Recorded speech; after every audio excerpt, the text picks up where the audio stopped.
Welcome back to one and only 100% success YouTube channel.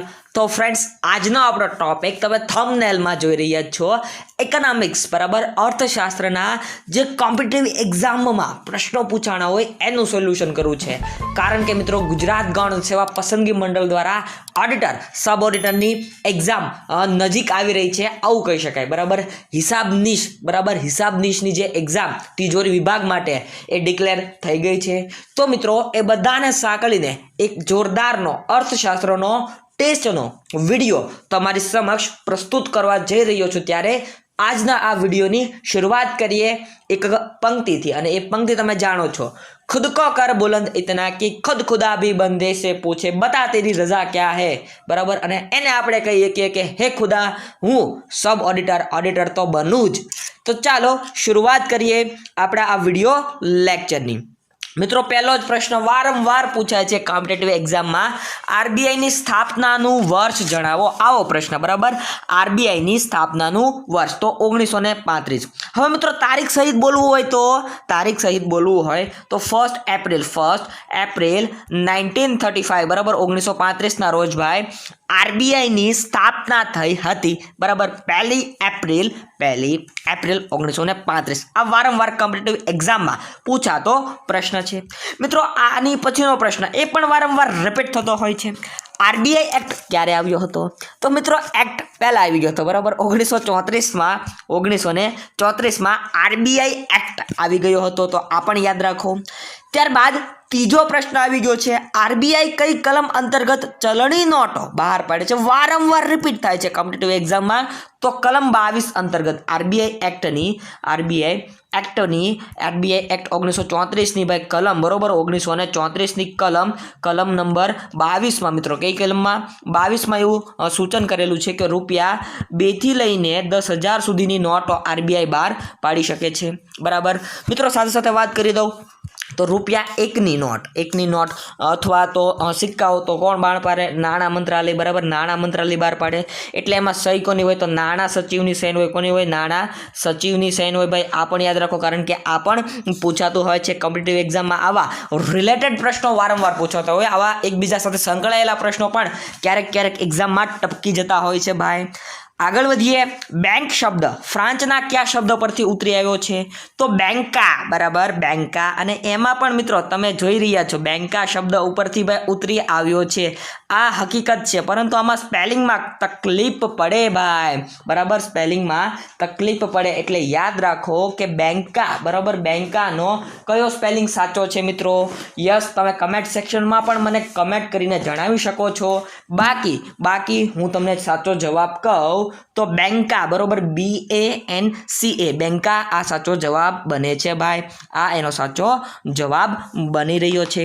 ત્યારબાદ Punjab national બેંકના સ્થાપક તો લાલા લજપત રાય. બસ ટીક કરી નાખ્યું, યસ ઈ જ છે. પરંતુ એની સાથે વાત કરું તો મિત્રો, લાલા લજપત રાય તો હતા જ, એની સાથે દયાળસિંહ મજીઠિયા આ પણ એક વ્યક્તિ હતા બરાબર. કોણ? લાલા લજપત રાય અને દયાળસિંહ મજીઠિયા આ પણ એક વ્યક્તિ હતા, જેણે પંજાબ નેશનલ બેંક PNB બરાબર, લાહોરમાં પાકિસ્તાનમાં ભાઈ આની સ્થાપના થઈ હતી, અને પછી ભાઈ ભારતમાં આવ્યું બરાબર. તો આ પંજાબ નેશનલ બેંકના સ્થાપક કોણ છે? લાલા લજપત રાય અને દયાળસિંહ મજીઠિયા આ પંજાબ નેશનલ બેંકના સ્થાપકો છે, આ બંને બરાબર. એટલે અહીંયા આપણો સાચો જવાબ ડી બને છે. બેંક કઈ અનુસૂચિમાં સમાવિષ્ટ વિગત છે? જો અનુસૂચિ પૂછી બરાબર, બેંક અનુસૂચિ પૂછી છે, તો ભાઈ બેંકની કઈ અનુસૂચિ લાગે? 7મી અનુસૂચિ. કારણ કે આ કઈ યાદીનો વિષય છે? કેન્દ્ર યાદીનો વિષય છે. સંઘ યાદી જેને કહો છો બરાબર, કેન્દ્ર યાદીનો વિષય છે. બેંક એ કઈ યાદીનો વિષય છે? તો બરાબર તમને મેં કહી દીધું, કેન્દ્ર યાદીનો, સંઘ યાદીનો વિષય છે. બેંક એ કઈ યાદીનો વિષય છે ભાઈ? તો સંઘ યાદીનો વિષય છે, કેન્દ્ર યાદીનો વિષય છે. બેંકોના વિકાસને લગતી વાત કઈ પંચવર્ષીય યોજનામાં કરવામાં આવી હતી? ભાઈ પંચવર્ષીય યોજનાની વાત છે બરાબર. ભારતમાં કેટલી પંચવર્ષીય યોજનાઓ અમલમાં આવી ચૂકી છે આ પ્રશ્ન પણ પૂછાય તો એનો જવાબ તમારે મને કમેન્ટ સેક્શનમાં કમેન્ટ કરીને જણાવવાનું રહેશે. બેંકોનો વિકાસ મિત્રો, બેંકોનો વિકાસને લગતી વાત કઈ પંચવર્ષીય યોજનામાં? તો 10મી પંચવર્ષીય યોજનામાં, બરાબર. 10મી પંચવર્ષીય યોજનાનો સમયગાળો 2002 થી લઈને 2007 સુધીની જે સમયગાળો છે આ 10મી પંચવર્ષીય યોજનાનો સમયગાળો ટાઈમિંગ છે, બરાબર. તો મિત્રો આ સમયગાળા દરમિયાન વાત કરવામાં આવી કે બેંકોનો પણ વિકાસ કરવો જોઈએ તો જ આપણો ભારત દેશ વિશ્વમાં ટકી રહેશે, આવી વાત કરવામાં આવી હતી. આરબીઆઈનું સંચાલન કરવા માટે કેટલા સભ્યો હોય છે? તો મિત્રો 21 સભ્યોની આખી ટીમ, આખી પેનલ બેઠે છે, બરોબર. એ આરબીઆઈનું સંચાલન કરે છે, જેમાં આરબીઆઈના ગવર્નર કોણ છે ભાઈ અત્યારે હાલ કોણ છે ભાઈ? 25માં, બરાબર. કોણ છે 26માં? કોણ છે અથવા બનશે, બરાબર. આ પ્રશ્નો પૂછાઈ શકે, એના માટે હું સ્પેશિયલ વિડીયો બનાવવાનો પ્રયત્ન કરીશ મિત્રો. અને યાદ રાખો આરબીઆઈના ગવર્નર શક્તિકાંત દાસ છે, 25માં ગવર્નર છે. તો 24માં કોણ હતા? ઉર્જિત પટેલ હતા. 23માં કોણ હતા? રઘુરામ રાજન હતા. 22માં કોણ હતા? ડી સુબ્બારાવ હતા, બરાબર. 21માં કોણ હતા? આવા બધા પ્રશ્નો પૂછાય તો તમારે બધા પ્રશ્નો યાદ રાખવાના. વી વેણુગોપાલ એ 22માં આરબીઆઈના ગવર્નર હતા, 21માં ગવર્નર હતા. આગળ વધીએ, વાત કરીએ તો 21 લોકોની પેનલ આ આરબીઆઈનું આખું કામકાજ સંભાળે છે. આ 21ની પેનલમાં 4 ડેપ્યુટી ગવર્નર હોય, 1 ગવર્નર હોય, સાથે સાથે કેન્દ્ર સરકાર દ્વારા નિમણૂક હોય, 2 નાણાં મંત્રાલયના સભ્યો હોય અને 10 સરકાર દ્વારા નિમણૂક થયેલા સભ્યો હોય અને 4 લોકલ બ્રાન્ચ હોય એના ડાયરેક્ટર હોય. આમ કુલ 21 જણાની ટીમ આ આખું આરબીઆઈનું સંચાલન કરતી હોય. તો આ પણ પ્રશ્નો પૂછાય, યાદ રાખો આ તમામ વિગતોને. નીચેનામાંથી કઈ સમિતિ બેન્કિંગ સાથે સંકળાયેલી છે? આવો પ્રશ્ન છે. તો નરસિમ્હન કમિટી, યસ. તો આ પણ બેન્કિંગ સાથે સંકળાયેલી છે. આને વાત કરી હતી ભાઈ કે CRR ને ધ્યાન દેવું જોઈએ. આમ તો CRR 1962માં આવી ગયો હતો, બરાબર. 1962 થી કેશ રિઝર્વ રેશિયોની વાત શરૂ થઈ ગઈ હતી, પરંતુ નરસિમ્હન કમિટીએ વાત કરી અને સ્પેશિયલ એક રિક્રુટમેન્ટ બોર્ડ બનાવવું જોઈએ એની વાત કરીએ. RRB regional rural development bank, બરોબર. આરઆરબીઝ તો એની વાત કરી હતી. કેવ શિવરામન સમિતિ તો આ પણ હતી મિત્રો. બિમલ જાલન સમિતિ તો આ પણ બેન્કિંગના સુધારા સાથે અથવા બેન્કિંગ સાથે કંઈક ને કંઈક રીતે સંકળાયેલી સમિતિઓ હતી. તો આ તમામ પ્રશ્નો યાદ રાખો, પૂછાઈ ચૂકેલા છે. પ્રથમ ભારતીય ગુજરાતી ગવર્નર આરબીઆઈના કોણ હતા? તો IG પટેલ, ઇન્દ્રપ્રસાદ ગોરધનભાઈ પટેલ. સૌથી નાની વયે ભાઈ એણે PhD પૂરું કર્યું હતું, બરાબર. સૌથી નાની વયે એણે PhD પૂરું કર્યું હતું ભાઈ. તો એ આપણા ગવર્નર જનરલ હતા, આરબીઆઈના ગવર્નર હતા ભાઈ. કેટલામાં હતા? તો એનો જવાબ તમને કહી દઉં કે IG પટેલ આપણા 14માં આરબીઆઈના ગવર્નર હતા. કેટલા? 14માં આરબીઆઈના ગવર્નર હતા ઇન્દ્રપ્રસાદ ગોરધનભાઈ પટેલ. 1977, બરોબર. 1977 થી 1982ના સાલવાળી દરમિયાન ભાઈ આરબીઆઈના ગવર્નર તરીકે રહ્યા હતા. અને આ જ સાલવાળી દરમિયાન એક વર્ષ આવે છે જેમાં એક ઘટના બની હતી અને એ ઘટના મોરારજી દેસાઈના સમયમાં બની હતી. મેં તમને ખાલી હિન્ટ આપી છે, તમે એનો જવાબ મને કહી શકો છો અને તમે પણ એ વિશે થોડુંક જાણવાનો પ્રયત્ન કરજો, જેથી કરીને તમારા ભવિષ્યમાં પણ એનો ઉપયોગ થઈ શકે. આરબીઆઈ તો આરબીઆઈ શું કરે ભાઈ? નાણાકીય નીતિ બહાર પાડે. આરબીઆઈ શું કરે? નાણાકીય નીતિ બહાર પાડે. નાણાં મંત્રાલય શું કરે? તો રાજકોષીય નીતિ બહાર પાડે. ફુગાવાની પરિસ્થિતિ તમને બતાય તો રેપો રેટ વધે કે ઘટે ભાઈ? જો આવા પ્રશ્નો બહુ પૂછાય, બરોબર. ફુગાવાની પરિસ્થિતિ બતાય તો રેપો રેટ શું કરે છે ભાઈ? વધે કે ઘટે? તો રેપો રેટ વધે છે. મંદીની પરિસ્થિતિમાં રેપો રેટ ઓછો થાય, ઘટાડે છે, બરાબર. તો મિત્રો આ રિવર્સ રેપો રેટ કોણ બહાર પાડે? આવો પ્રશ્ન પૂછાય, સિમ્પલ ક્વેશ્ચન, બરાબર. તો એનો જવાબ આવે મિત્રો RBI, reserve bank of India. A repo rate અને રિવર્સ રેપો રેટ આ બંને આંકડાઓ બહાર પાડતી હોય છે. આ બંને રેટ બેંક દ્વારા આરબીઆઈ દ્વારા, બરાબર, આપણી રિઝર્વ બેંક દ્વારા, મધ્યસ્થ બેંક દ્વારા નક્કી કરવામાં આવતા હોય. તો યાદ રાખો, આવા પણ પ્રશ્નો પૂછાઈ શકે, બરાબર.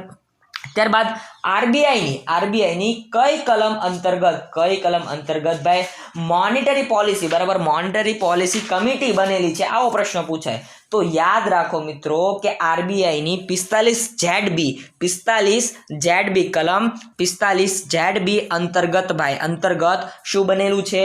તો મોનેટરી પોલિસી કમિટી, બરાબર, નાણાકીય નીતિ ઘડવા માટેની જે એક કમિટી હોય એ બનેલી છે. આમાં કેટલા સભ્યો હોય મિત્રો? આમાં 6 સભ્યો હોય. તમામ સભ્યોની નિમણૂક મિત્રો 4 વર્ષ માટે થાય. હા, આરબીઆઈના જે ગવર્નર, ડેપ્યુટી ગવર્નર હોય એ એના કાર્યકાળ સુધી રહેતા હોય, બાકી 4 વર્ષ માટે ભાઈ નિમણૂક થતી હોય. આમાં આપણે ગુજરાતી છે, બરાબર, ગુજરાતી છે શશાંક ભીડે, IIM Indian institute of management અમદાવાદના, તેઓ એક આસિસ્ટન્ટ પ્રોફેસર છે, બરાબર. તો એવો પણ આમાં સામેલ છે આપણી આ મોનેટરી પોલિસી કમિટીમાં. અને કીધું એમ 6 સભ્યો હોય છે અને આ 6 સભ્યો 4 વર્ષે નિમણૂક પામતા હોય છે ભાઈ. તો ટૂંકમાં આરબીઆઈની કઈ કલમ અંતર્ગત મોનેટરી પોલિસી કમિટી અસ્તિત્વમાં આવે છે? કલમ 45 ZB અંતર્ગત મોનેટરી પોલિસી અસ્તિત્વમાં આવે છે. રૂપિયાનો જે આ સિમ્બોલ બતાવે છે એને માન્યતા આપનાર કોણ હતા? આવો પ્રશ્ન છે. માન્યતા કોણે આપી હતી? તો ઉદયકુમાર, એની શોધ કરી હતી, બરોબર. ઉદયકુમાર દ્વારા શોધ કરવામાં આવી હતી, પરંતુ એ વખતે સુશીલ કુમાર આપણા એક નાણાં સચિવ તરીકે રહી ચૂકેલા હતા. તો એમણે આ જે રૂપિયાનો જે સિમ્બોલ બતાવે છે એ દેવનાગરી લિપિમાં, બરોબર, દેવનાગરી લિપિમાં છે. અને એ મિત્રો એને માન્યતા આપી હતી. દેવનાગરી લિપિમાં સંસ્કૃત અને હિન્દી આ બેને મિક્સ કરીને ભાઈ આ રૂપિયાનો આવો સિમ્બોલ આ ભાઈ દ્વારા વિકસાવવામાં આવ્યો હતો. તો આ કોના દ્વારા વિકસાવવામાં આવ્યો? તો ઉદયકુમાર, IIT બોમ્બેના એવો પણ પ્રોફેસર છે ત્યાંના. સુશીલ કુમાર, એમના દ્વારા એને માન્યતા આપવામાં આવી હતી. ત્યારબાદ 15મો પ્રશ્ન. તો આ પ્રશ્ન હવે થુલ્લા જેવો, બરોબર, આમ ચપટી વગાડતા ઉડી જવો જોઈએ કે રૂપિયા 1ના ચલણી સિક્કાનું વિતરણ કોણ કરે છે? જો વિતરણ કોણ કરે છે આવો પ્રશ્ન છે, બરાબર. સાઇન તો નાણાં સચિવ જ કરે છે, ચલણી નોટ હોય તો, બરાબર. બાકી સિક્કાઓનું અને ચલણી નોટનું વિતરણ કોણ કરે છે આવો પ્રશ્ન પૂછાય તો આરબીઆઈ જ એની વિતરણ કરતી હોય. કોણ વિતરણ કરે ભાઈ? આરબીઆઈ દ્વારા જ આ તમામ સિક્કાઓ, નોટ આ બધાનું વિતરણ કરવામાં આવતું હોય છે. તો યાદ રાખો. ત્યારબાદ રૂપિયાની નિશાનીને માન્યતા કયા વર્ષમાં આપવામાં આવી? તો મિત્રો તમે જે રૂપિયાનો સિમ્બોલ જોઈ રહ્યા છો એને માન્યતા 2010માં આપવામાં આવી. ક્યારે આપવામાં આવી? 2010ની સાલવારી દરમિયાન ભાઈ આ રૂપિયાનો જે સિમ્બોલ તમારી સમક્ષ આવી રહ્યો છે, બરાબર, તમે જોઈ રહ્યા છો, આવો જે આપણો રૂપિયાનો સિમ્બોલ છે એને માન્યતા 2010માં આપવામાં આવી. કોના દ્વારા? તો અપ્રુવલ આપનાર સુશીલ કુમાર. કોના દ્વારા શોધ કરવામાં આવી? ઉદયકુમાર, IIT બોમ્બે. વર્ષ યાદ રાખો 2010. આ બધી વિગતો પૂછાઈ ચૂકેલી છે. ત્યારબાદ 17મો પ્રશ્ન. કાનૂની ટેન્ડર તરીકે ઉપયોગમાંના સિક્કા, નોટો વગેરેને પાછી ખેંચી લેવાની પ્રક્રિયા એટલે ડિમોનિટાઇઝેશન. અને તમે બધાએ આનો ભોગ લીધો જ છે ભાઈ, આમાં ભોગ બની જ ગયા હતા, બરાબર. નોટબંધી આવી હતી ને ભાઈ, સાંજે દાઢીવાળા બાવાએ જાહેરાત કરી હતી, અત્યારે તો આમ કહી શકાય, બરોબર.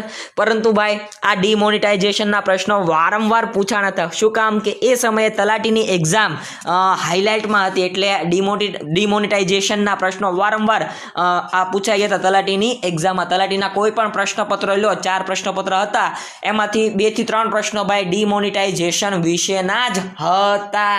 એટલે આ તમામ વિગતો તમારે યાદ રાખવી જોઈએ અને જોઈએ જ. આગળ વધીએ. બંધારણ માન્ય ભાષાની સંખ્યાઓમાં નોટ પર કેટલી ભાષા જોવા મળે છે? તો મિત્રો આમ બંધારણ માન્ય ભાષા 22 છે, બરાબર. બંધારણ માન્ય ભાષા 22 છે એ તમે જાણો છો, બરાબર. પરંતુ નોટ ઉપર કેટલી ભાષા જોવા મળે? નોટ ઉપર પૂછી તો નોટ ઉપર ભાઈ 15 ભાષા જોવા મળે. કેટલી? 15 ભાષા નોટ ઉપર જોવા મળે છે. તો આ પણ યાદ રાખો, કારણ કે આવા પણ પ્રશ્નો પૂછાતા હોય. ત્યારબાદ ભારતીય સ્ટેટ બેંકની સ્થાપના ક્યારે થઈ? જો SBI, બરોબર, સ્ટેટ બેંક ઓફ ઇન્ડિયા, ભારતીય સ્ટેટ બેંક એની સ્થાપના પૂછી તો 1 જુલાઈ 1955. 1 જુલાઈ 1955. હવે મિત્રો આ દિવસ યાદ રાખો. 1 જુલાઈ, બરાબર, 1 જુલાઈનો દિવસ. તો આ 1 જુલાઈનો દિવસ એક તો GST દિવસ, કારણ કે આ દિવસે GST નો અમલ શરૂ થયો, બરોબર. આ તારીખ યાદ રાખો, GST દિવસ. ત્યારબાદ ડોક્ટર દિવસ તરીકે ઉજવાય છે અને CA દિવસ તરીકે પણ ઉજવાય છે. તો 1 જુલાઈનો દિવસ કેટલા દિવસો તરીકે ઉજવાય આવો પણ પ્રશ્ન હોઈ શકે તો બધી બાબતો ભાઈ તમારે યાદ રાખવી જોઈએ. ત્યારબાદ બેંક ઓફ કોલકાતા, તો એનું સ્થાપનાનું વર્ષ 1806 બરાબર. ત્યારબાદ બેંક ઓફ બોમ્બેનું 1840. બેંક ઓફ મદ્રાસ એનું 1843. આ ભાઈ આ ત્રણેય બેંકોનું મિશ્રણ કરીને અને એક ઇમ્પેરિયલ બેંક ઓફ ઇન્ડિયા બરાબર, જેની સ્થાપના 1921 થઈ હતી. એ ત્રણેય અને આ મેં વાત કરી એ બેંક, એટલે કુલ 4 બેંકનું મર્જ કરીને ભાઈ SBI સ્ટેટ બેંક ઓફ ઇન્ડિયાની સ્થાપના કરવામાં આવી હતી ભાઈ. તો આ પણ યાદ રાખો, આવું પણ પ્રશ્ન પૂછાઈ શકે. 23મો પ્રશ્ન, 1 જુલાઈનો દિવસ કયા દિવસ તરીકે ઉજવાય? તો તમે કયા વિધાન સાથે જશો? આ જીએસટી મતલબ કે જીપીએસસી ટાઈપ બરોબર. મેં જીપીએસસી થોડીક પેટર્ન ઉપયોગ કરવાનો પ્રયત્ન કર્યો છે ભાઈ. ડૉક્ટર દિવસ તરીકે ઉજવાય છે, યસ ઉજવાય છે. CA દિવસ તરીકે ઉજવાય છે અને જીએસટી દિવસ તરીકે પણ ઉજવાય છે, યસ. SBIની સ્થાપના દિવસ તરીકે પણ ઉજવાય છે. તો ફક્ત 1, 2 અને 3, તો આપણો સાચો જવાબ C અહીં બની રહ્યો છે ભાઈ. આ જીપીએસસી પેટર્ન છે, મેં ખાલી તમારી સમક્ષ પ્રસ્તુત કરી છે. આવી રીતે પણ પ્રશ્નો બનાવી શકે. તમારો કોન્સેપ્ટ ક્લિયર હોય તો તમે કોઈ પણ પ્રશ્નનો જવાબ આસાનીથી આપી શકો જ છો. 19 જુલાઈનો દિવસ બરોબર. 19 જુલાઈનો દિવસ કયા દિવસ તરીકે ઉજવાય છે? તો મિત્રો આ દિવસે એક ઘટના ઘટી હતી. બેંકોનું નેશનલાઇઝેશન થયું હતું બરોબર. એટલે બેંક રાષ્ટ્રીયકરણ દિવસ તરીકે ઉજવાય છે. કેવો? બેંક રાષ્ટ્રીયકરણ દિવસ, બેંક નેશનલાઇઝ ડે તરીકે ઉજવાય છે. તો આ વિગતો પણ યાદ રાખો. ત્યારબાદ મિત્રો નાબાર્ડની સ્થાપના વારંવાર પૂછાય છે. કોમ્પિટિટિવ એક્ઝામમાં વારંવાર પૂછાતો જો સવાલ હોય ને અને હાઇલાઇટમાં હોય ને તો આ નાબાર્ડ છે બરાબર. National bank four agriculture and rural development, આ નાબાર્ડનું ફૂલ ફોર્મ થાય. એની સ્થાપના 12 જુલાઈ 1982 બરાબર. 1982ની સાલવારી દરમિયાન ભાઈ નાબાર્ડની સ્થાપના થઈ હતી. તો આ પણ પ્રશ્નો વારંવાર કોમ્પિટિટિવ એક્ઝામમાં તમને જોવા મળે જ મિત્રો, કારણ કે આના વગરનું પેપર અધૂરું હોય છે એટલા માટે. તો બંને વસ્તુઓ યાદ રાખો. National bank four agriculture and rural development, NABARD, 12 જુલાઈ 1982. એનું મુખ્ય મથક યાદ રાખવું હોય તો મુંબઈ, મહારાષ્ટ્ર. અને આ કૃષિ અને ગ્રામીણ વિકાસ માટે નાણાકીય સહાય માટેની સૌથી સર્વોચ્ચ સંસ્થા છે. આ પણ પૂછાય. તો તમામ ડિટેલ્સ તમને ખબર હોવી જોઈએ. એક્ઝિમ બેંકની સ્થાપના જણાવો. તો એક્ઝિમ બેંકની સ્થાપના મિત્રો, તો એક્ઝિમ બેંકની સ્થાપના પણ 1982માં જ થઈ હતી બરોબર. ઇમ્પોર્ટ એક્સપોર્ટ બેંક, એક્ઝિમ બેંક બરોબર. એની પણ સ્થાપના 1982માં જ કરવામાં આવી હતી. ભારતમાં પ્રથમ વખત ATMનો યુઝ કયા વર્ષમાં થયો? જો વર્ષ પૂછું, તમને ATMનો યુઝ તો ખબર જ હોય મિત્રો, પરંતુ વર્ષ પૂછું તો 1987 આવે મિત્રો. શું આવે? 1927માં HSBC આ બેંકનું નામ છે, એના દ્વારા મિત્રો આ ATMની સુવિધા શરૂ કરવામાં આવી હતી. IFSC કોડ કેટલા નંબરનો હોય છે? તો IFSC કોડ 11 અંકનો હોય. કયા અંકનો હોય? 11 અંકનો હોય. આધાર કાર્ડ કેટલા અંકનો હોય? 12 અંકનો હોય. ચૂંટણી કાર્ડ કેટલા અંકનું હોય? 10 અંકનું હોય. અને વાત કરીએ પાન કાર્ડ, તો પાન કાર્ડ પર 10 અંકનું હોય. આ બધા પ્રશ્નો રિપીટ થાય જ બરાબર. પાન કાર્ડમાં પૂછી લીધું 10 બરાબર, આધાર કાર્ડમાં પૂછી લીધું 12. તો આ બધી ડિટેલ્સ યાદ રાખજો બરોબર મિત્રો. આમાંથી પ્રશ્નો આવી શકે. તો મિત્રો આ સાથે જ મારી વાણીને હું વિરામ આપીશ. ફરી મળીશ નવા વિડીયોમાં. ત્યાં સુધી જોતા રહો 100% સક્સેસ યુટ્યુબ ચેનલના તમામ વિડીયોઝને. જય હિન્દ, જય ભારત, વંદે માતરમ.